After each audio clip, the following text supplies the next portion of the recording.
Hi everybody, I'm Zilla Blitz and welcome. Today we're going to take a look at Trench Raid from Compass Games and designed by Lisa Smedman. In this Solitaire World War I game, you lead a 10-man team of raiders up into no man's land and potentially into the enemy trenches. It's a variety of different missions, a ton of different random events, a campaign game where you can level up in your characters with experience if they survive on raids. A lot to look at. Let's jump in and get started. So here's Trench Raid spread out in front of us. Let's do a quick overview of the game. So gameplay, this is a solitaire game. Now you could play it 2-player, 3-player cooperative, but the heart of it's really solitaire, and there really isn't a way to play this opposed. So solo wargamers, this is a game for you.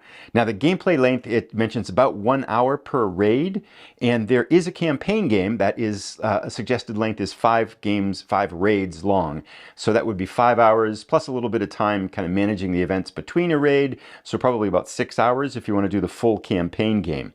Now the historical length, each raid would perhaps take in several hours to complete, and that leads us to a turn length of probably 5 or 10 minutes per turn. So the unit scale is individual man, but and again you have a 10-man patrol, so you're going to lose men will get captured, incapacitated, wounded, sent home, they'll get killed, all kinds of things will happen. But the counters on the map is basically that your patrol moves as a unit.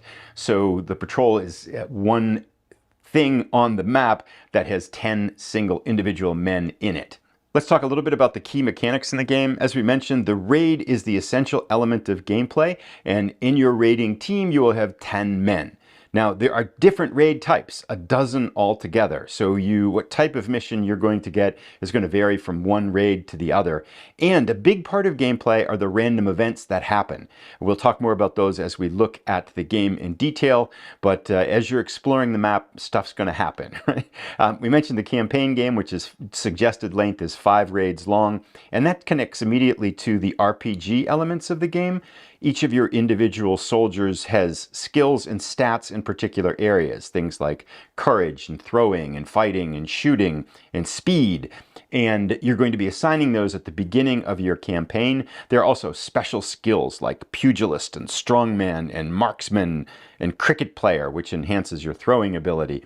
There is an equipment element to the game, so things like gas masks and pistols and bags of grenades and wire cutters and trench periscopes and things that you're going to be bringing with you on the raid to help you accomplish your mission. Another big part of the game is kind of the mapping fog of war exploration event as you're moving through no man's land. So we can see the map down below, but there's also a lot of the hexes in the game are the types of specific terrain you encounter as you move through no man's lane, usually or sometimes trying to get to the enemy trenches. So it could be wire, it could be more trenches, it could be shattered forest, it could be destroyed buildings. And so as you're exploring no man's land, you're running into different types of terrain and mapping that terrain as you go.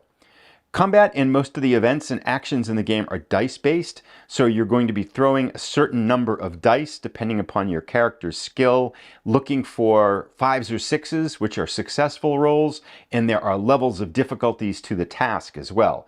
So an easier task, you only need to get 1 success. A very difficult task, you might need 2 or 3 successes. Kind of influencing that is a luck system. So luck allows you to re-roll dice rolls for a number of different times, and you're going to be burning through that luck to avoid adverse events and also to be more successful on your missions.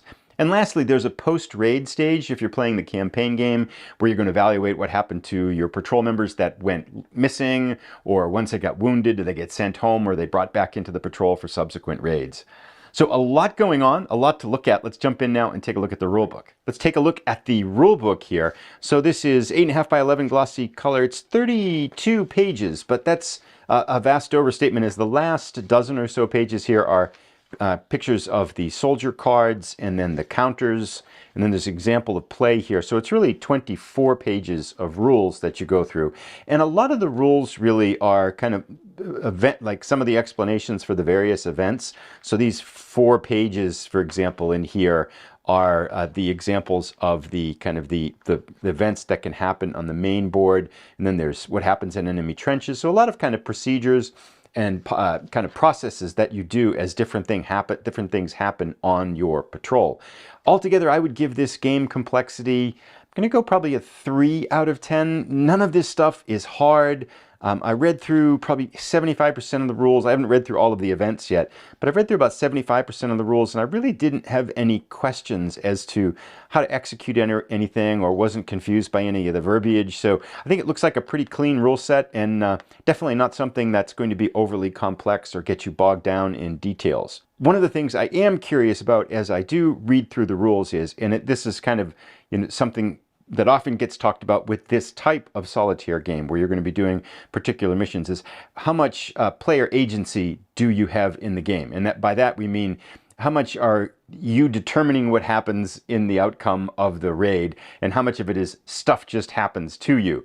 And I think there is definitely an element here of stuff just happens to you. You can have some bad luck and have some bad events that happen, and some things that the dice rolls go wrong. So there certainly is going to be an element of fate to this game. Although kind of reading through it, it does look like you're going to have quite a few interesting decisions to make along the way. It's really hard to say more about that until we dig in and to start to play the game. Let's take a look at our 3 counter sheets here. So these are all single-sided, and the vast majority of them here, well, I guess there's a double-sided element to this one small section, but most of them are single-sided here, and the vast majority of them are hexagonal in shape, 5/8 of an inch across, and they're going to represent, as we talked about, that kind of mapping of the terrain as you're going through it. So, for example, if you encounter this shattered forest type of terrain here as you go through this hex, you're going to be dropping it on there. So your raid is going to leave a trail of kind of mapped terrain as you go through this. So here we can see some destroyed buildings, some shattered forest, some trenches. This is, I think, I'm not sure what this is, the field dressing station perhaps, but I'm not sure why there's so many machine gun nests, open terrain. Here are the characters, here are the square counters that are going to be for your individual soldiers, and you're going to put these in an order, your raiding order. And so, one guy's going to be 1, and then you're going to going through, and depending on what, different things can happen to different people in line as you encounter different random events. And then these other 2 sets are very similar. Mostly, again, here, this is all different terrain types. So we've got pillboxes, machine gun nests, I think there's a mortar station.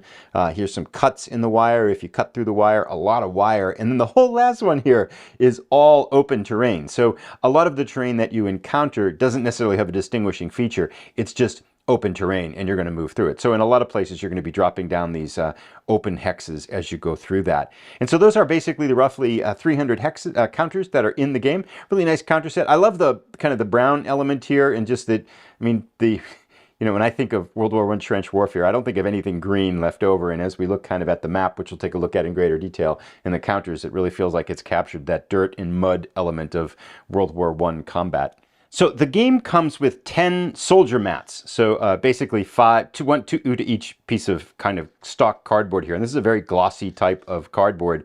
And this is basically the NCO one, and this is your officer. Then we've got bombers, and you've got bombers and riflemen, and you can designate, you have a certain number of each type of soldier that you have to bring with you on a raid. And then these basically are the stat sheets, the RPG stat sheets for each one of these characters. And we can see over here, for example, on the left side, these are tracking, hand wounds and chest wounds and armed wounds and foot wounds, and you can get wounded all different places.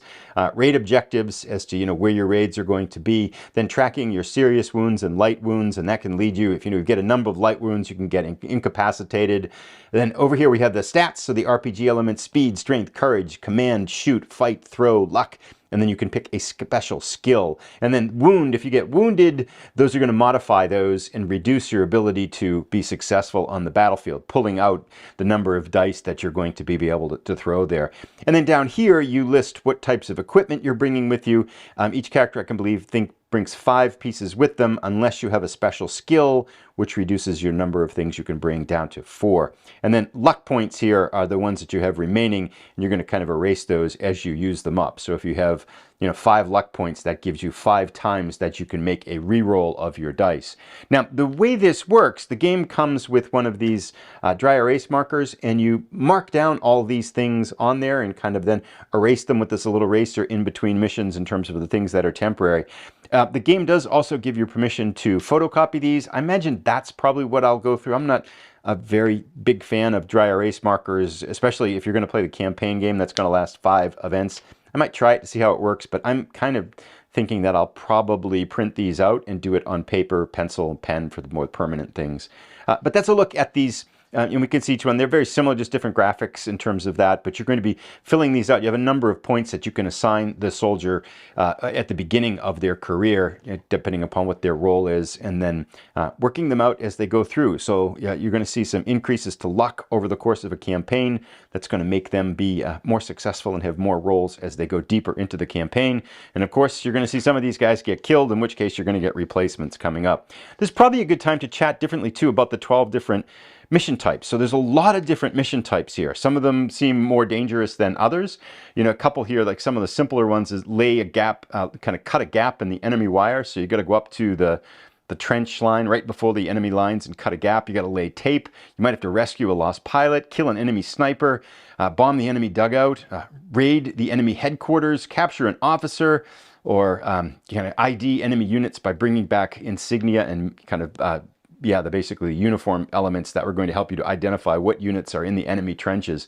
So, and that's not all of them. There's others too. So a good variety of mission types. Some I think are going to kind of, you know, like destroy and raid an enemy headquarters. That sounds pretty dangerous.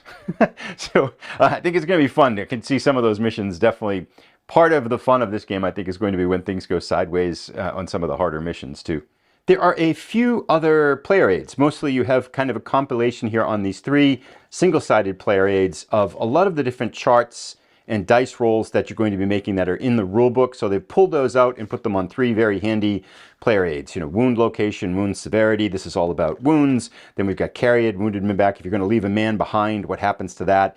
Medical aid and success. What happens to blinded men? And then this is for events in no man's land, rolling up as to what types of events you're going to be getting in no man's land. And again, all of these are single-sided.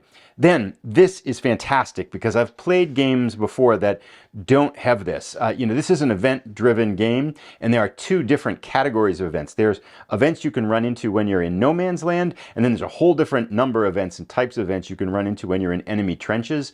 Usually when you play games like this, there's constant looking back into the rulebook to find the descriptions and what you do for the different events that are happening here. But they've pulled those out and put the 20 different events that can happen here when you're in no man's land all on this this one single player aid. Likewise, for the events in trenches, there's a smaller number for trench events. There are what looks like 8 different types of events here for in the trenches. But again, they've pulled all of that information out here into one single player aid, so you don't have to constantly go rulebook diving. So I really like this. I think this is going to really speed up gameplay and make finding events easier.